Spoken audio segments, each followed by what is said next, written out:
Сәлеметсіздер ме қымбатты менің көрермендерім. Бүгін сіздерге мынандай керемет тағамның түрін ұсынбақпын. Қазір сіздермен біз осыны жасап көрейік. Бұл керемет тағамды жасау үшін бізге керекті азық-түлік. Көп азық-түлік қажеті жоқ, қараңыздар. Міне мынау тауықтың төсетін әдемілеп үшке бөліп алдық. Сәл салқынға ұстасаңыз кесілуі оңай болады. Міне әдемілеп кесіп алдық. Енді бұны ұрғылауымыз керек. Құрылғымен ұшымен әдемілеп ұрып алыңыз.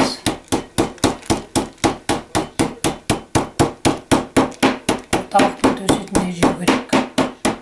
Оны ақ ет деп, пайдасы өте күшті деп айтып жатады.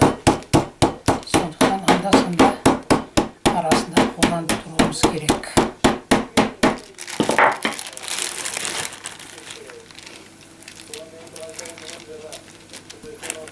Енді осылай ұра беріңіздер. Әлі мынандай тұзын, сосын бұрышын салуымыз керек. Сөйтіп әдемілеп. Енді бұны былай әдемілеп тұздалып, тұзы сіңіп тұруына қосуымыз керек. Міне, ол екі ортада пиязын турап қойдық әдемілеп. Енді бізге мынау қозы құйрықты турау керек.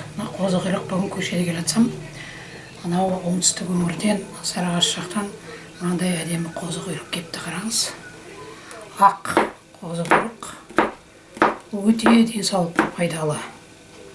Сондықтан ашық өңірде өскен, таза ауада өскен керемет қозы құйрық. Оны пайдаланып қалу керек.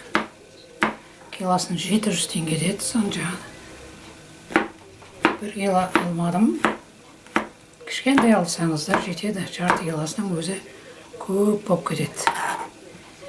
Ол қозы құйрықтың науқанында жеу керек бұл қозы құйрықты.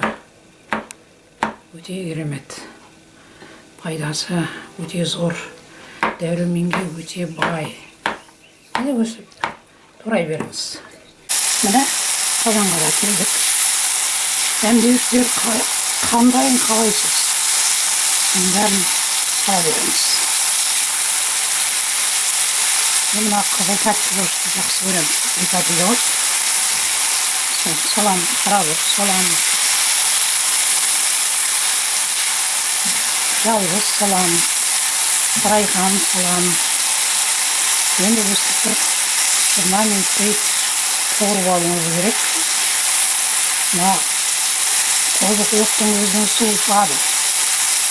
Сол су шыққанда, сол су тартылған кезде, суы шығып, қуырылып тарылған кезде піскен деп есептеледі. Міне қуырылып жатыр. Оны көбірек бір 20 минуттай қуыруымыз керек. Себебі бұл жерде өскен қозы құйрық. Міне мынау жаңа тұздап қойылған әдемі төс еті тауықтың. Енді мына кесеге салып, ішіне мына қуырылған қозы құйрықты салу керек.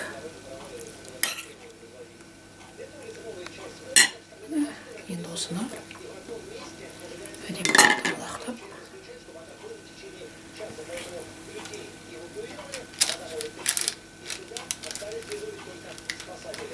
салу керек.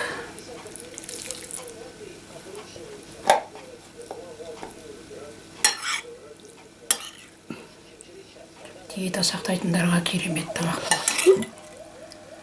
Ана глютен жемейтін, диета сақтайтын адамдарыңыз болады ғой үйде.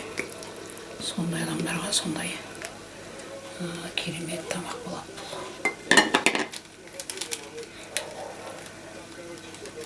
Міне осылай сала беріңіздер.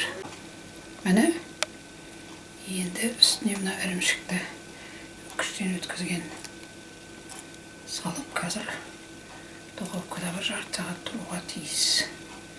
Көреміз қанша минут тұратынын. Ал енді қазанға кеттік. Міне 20 минут тұрды духовкада. Оның ішіндегі салмасы піскен. Өзі де піскен. Қазір көреміз. Бісміллә. Кесіп көрейік. Міне іші қандай керемет. Әдемі болыпты. Еті де пісіпті. Ішіндегі салмасы қоғыстап піскен. Сондай керемет қазір дәмін көреміз. Сондықтан тауықтың етін, төс етін кейде қолданбай жатамыз. Осылай дайындап жүрсеңіздер болады. Менің осы бүгінгі әдісім ұнаса, лайк басып, комментарий жазып, ойларыңызды ортаға салыңыздар. Айтыңыздар, қай жер ұнады, қай жер ұнамады, сіздер қалай дайындап жүрсіздер, соны айтыңыздар. Астарыңыз дәмді болсын.